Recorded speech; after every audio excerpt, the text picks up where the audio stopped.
Frente a la pandemia, en materia de educación, esta emergencia ha dado lugar al cierre masivo de las actividades presenciales de instituciones educativas en más de 190 países, con el fin de evitar la propagación del virus y mitigar su impacto, lo que ha dado origen al despliegue de modalidades y tecnologías, porque pues tenemos que adaptarnos a las nuevas modalidades, como lo comentaba.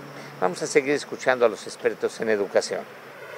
Pero le quería preguntar, Carlos, ¿cuándo hay pensado o se ha pensado cuándo es la posibilidad de regresar a las aulas, a las clases presenciales?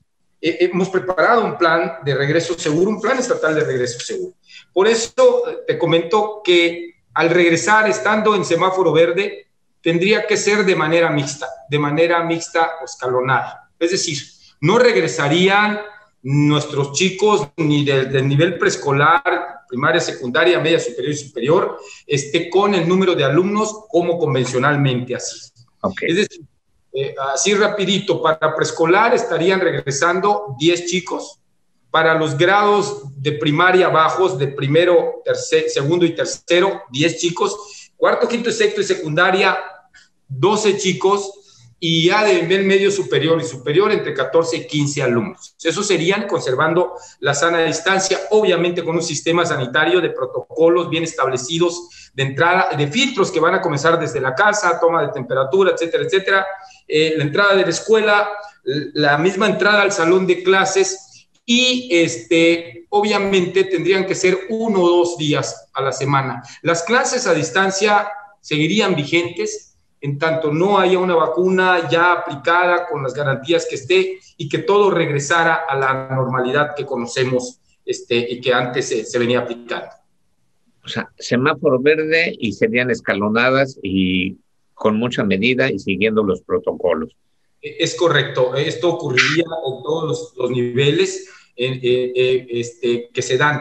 Pudiera ser que en las escuelas rurales, donde la densidad poblacional es menor y obviamente la matrícula también, ahí tenemos maestros que tienen grupos de a 10, de a 12 alumnos, ellos sin problema estarían acudiendo a clases normales. Aplicaríamos esto en las zonas obviamente urbanas, conurbanas, semiurbanas, y cuidando que sea también por apellidos para los efectos de que no tenga que dar 2 vueltas el papá, que sea en ese mismo día y en ese mismo horario. Las clases se seguirían dando. Ha sido una experiencia, como decía tanto la doctora Priscila como la licenciada Alejandra, pues sí, en el sentido en que se ha venido planteando complicada, sí, hemos tenido que utilizar herramientas. Para el caso de nivel básico de educación pública sí ha sido más problemático porque las herramientas y el uso de la tecnología ahí no ha sido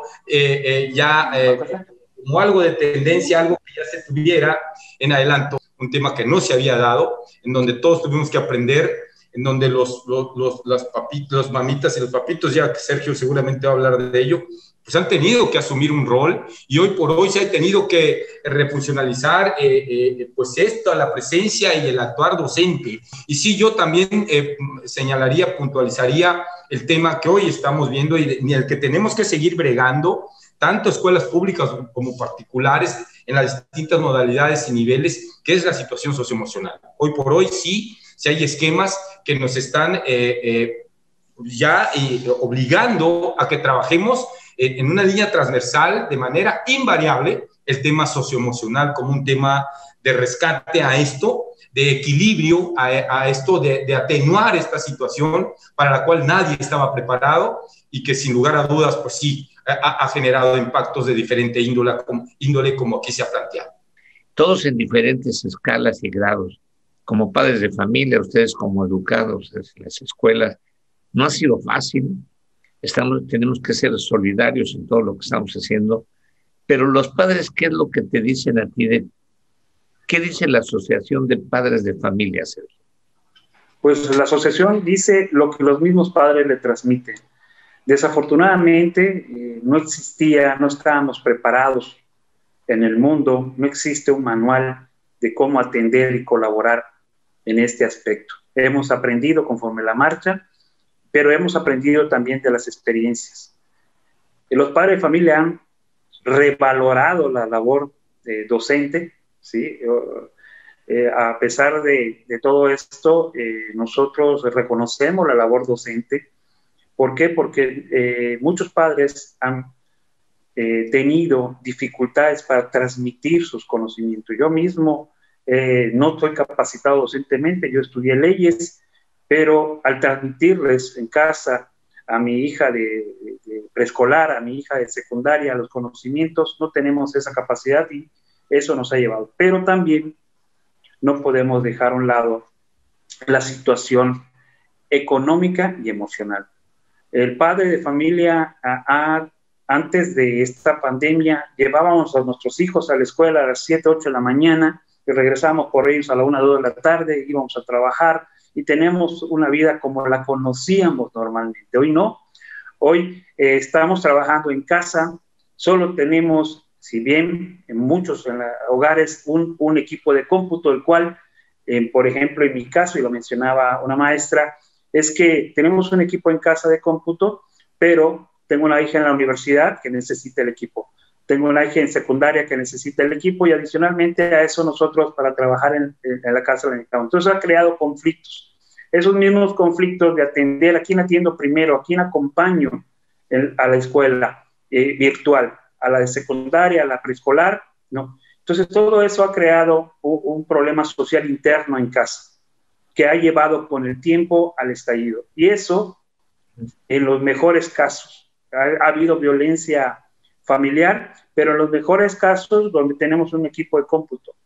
Oscar, permítame decirte que en muchas comunidades y en muchas colonias no existe un equipo de cómputo. No existe a lo mejor un celular que tenga crédito para recibir los datos. Entonces, ese vínculo entre maestro, institución, padres de familia, en muchos casos se ha roto o no ha sido continuo. Y eso también ha llevado a los padres de familia a ese hartazgo, a esa desesperación de poder atender. Tenemos casos donde, por ejemplo, los padres de familia salen a trabajar y cuando regresan en la tarde todavía tienen que cocinar, tienen que atender a los hijos y llegan a las 10 de la noche y siguen haciendo tarea con alguno de los hijos. Pero al día siguiente se tienen que levantar y continuar su vida. Entonces, esa saturación ha llevado a problemas. Y en las localidades suburbanas o en el campo, peor aún, porque hemos tenido casos donde la niña de 5º grado se sienta en la televisión y le dice a la mamá o al papá, ¿cómo hago esto? Pero el papá no sabe leer y escribir. O están en secundaria los hijos y ellos nada más tienen primaria. Hemos tenido casos donde los papás se castigan, se sienten impotentes, se castigan físicamente ellos mismos por la rabia de no poder acompañar a sus hijos. Sí. Entonces, incluso esas repeticiones en diferentes lados nos llevó a buscar a la directora del IEA, ¿sí? Para hacer un programa, un convenio en conjunto, Sociedad de Padres de Familia IEA, para que también, aprovechando esto que saca a la luz el COVID-19, pues que todo el mundo aprendamos juntos desde casa. Sí. ¿Sí? ¿Para qué? Para que como sociedad aprendamos todos y acompañemos a nuestros hijos. Y se ha dado incluso a la inversa. Sé de casos donde los papás son asesorados por los hijos de secundaria para leer y aprender. Y eso aunado a la falta de conectividad, pues hemos buscado alternativas que han funcionado y las hemos seguido. Por ejemplo, en el último trimestre del ciclo escolar anterior, repartimos más de 60,000 cuadernos de acompañamiento en zonas urbanas y suburbanas, ¿no? Y también en el campo. En esta ocasión, ya con la experiencia del término del ciclo anterior, iniciamos este ciclo con cuadernillos más completos, con más contenido educativo y que también los hemos repartido por parte de la Sociedad de Padres de Familia, coadyuvando y haciendo nuestra parte con la Secretaría de Educación. Entonces, y coincido que hay que atender de manera masiva ese dato socioemocional. Hay que orientar no solo y acompañar no solo a los niños, sino a los padres para recuperar esa estabilidad que hemos perdido todos, ¿sí? Y por último, si todo eso que se está dando en el contexto de educación dentro de casa, ¿sí? lo acompañamos a que el Estado dependía o depende económicamente del turismo, y el turismo es lo que se ha perdido con la pandemia en todo el mundo, pues también la parte económica, social, ha afectado y ha abonado a toda esta problemática que hoy tenemos. Por parte de la Sociedad de Padres de Familia, hemos trabajado a pesar de esta pandemia, hemos visitado los 11 municipios, estamos creando comités municipales de padres de familia, ya llevamos 9 de 11, ¿sí? Los cuales estamos colaborando estrechamente, creando una estructura totalmente ciudadana para coadyuvar y hacer nuestra parte social, ¿sí? Si bien es cierto que es una asociación estatal, que estamos afiliados a la nacional y que trabaja en el ramo educativo, pues con toda esta pandemia y con toda esta problemática social no podemos cerrar los ojos, y estamos sumando a nuestras actividades la labor social de acompañamiento y de gestión para que en esos hogares donde necesiten apoyo psicológico, apoyo en cuestión de tecnología, nada más como mencionarte algo, el Comité de Solidaridad en Playa del Carmen ya lleva 2 semanas haciendo un celulartón, ¿sí? Invitando a todos esos ciudadanos que cambian su celular, pues ese viejito que lo donen para que pueda ser entregado a un niño, a una niña, a un joven que está en alguna localidad y que le falta esa herramienta tan importante para comunicarse. Entonces, y que adicionalmente a eso se hicieron el compromiso de ayudar a otro municipio hermano como Lázaro Cárdenas, que la está pasando mal también nuestra comunidad maya, donde hay menos recursos y posibilidades. Entonces, esos son los ejemplos que estamos haciendo también desde la parte social para hacer un parteaguas en esa labor, ¿verdad? Y invitamos en general a todo el que se quiera sumar. Yo creo que solo el gobierno no puede, pero la parte social, la parte de la sociedad civil, tiene que participar más activamente.